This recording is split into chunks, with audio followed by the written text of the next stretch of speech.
Regal Plastics. I'm Matt Workman. I'm Rudy Valdez. And today we're going to show you how to become more lean in our acrylic fab department. If you look around, you'll see our main fabrication tables. Can't tell you who the company is because we have an NDA with them. We also have our storage unit over here where Rudy cuts out extra parts for the guys, so we're never short on pieces when we have to fabricate these units.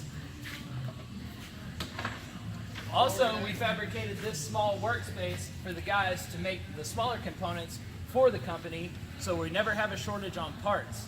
When the guys have some downtime, they'll come over here, fabricate these parts, place them in these storage bins so they're organized and we always know where they're at. And these 18 different internal components go in these units, yes? Yes, all of this is part of the job.